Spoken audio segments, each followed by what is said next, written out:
second section of the exhibition looks at the kimono's impact on the world.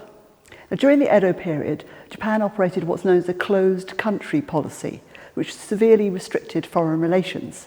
But the Dutch were allowed to trade in Japan, and they brought to Japan fabrics from other parts of Asia and also from Europe.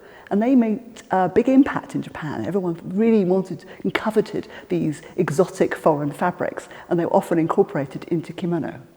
And then the other side of the story, the Dutch took kimono back to Europe, where again they had a major impact on informal dress styles. People in Europe had worn loose robes before. If you were a scholar in your library, you might have worn a robe that was grey or brown, perhaps lined with fur to keep you warm. Suddenly, here were these beautiful silk, colourful garments. So the Dutch realised that there was a major financial and economic possibility here. So they commissioned from the Japanese particular kinds of robes that didn't have the long hanging sleeves of kimono and were very heavily wadded with silk. So they were cosmopolitan, they were stylish, they were exotic, but they were also quite warm.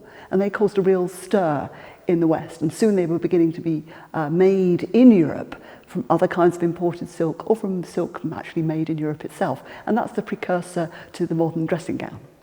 In the 1850s, Japan was forced to open its ports to foreign powers.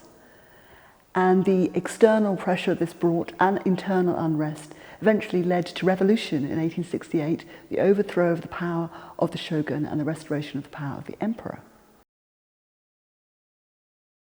Realizing the enormous popularity of kimono in Europe and America and elsewhere in the world, Japanese manufacturers started to make specific kimono for foreigners that were made of beautiful sort of rich satin silk with loads of overall embroidery. At the same time, kimono started to have a really radical impact on Western dress styles. It started particularly in France with makers such as Paul Poiret, designers who started to abandon the tightly corseted, highly structured garments in favour of looser fabrics, rectangular pieces of fabrics that draped from the shoulders. And that's where we see these kind of wearing of kimono-like garments, kimono-like jackets and things, and that really changed the shape of Western fashion at the beginning of the 20th century. So although some women in Japan started to wear Western-style fashions in the early 20th century, most continued to wear kimono. The basic shape of the garment remained the same, but these were much different kinds of garments.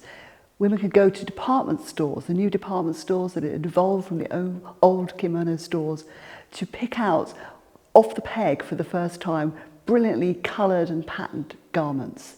New kinds of weaving techniques, new kind of silk development, the use of chemical dyes, all allow this kind of amazingly artistic flourishing of kimono designs. And that's what you can see around us here in this wonderful octagonal mirrored room that the Rietberg have created here in the exhibition.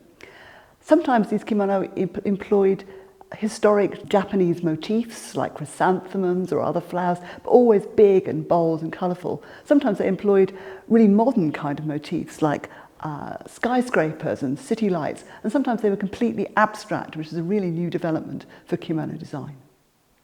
In this section also, visitors are able to design their own kimono.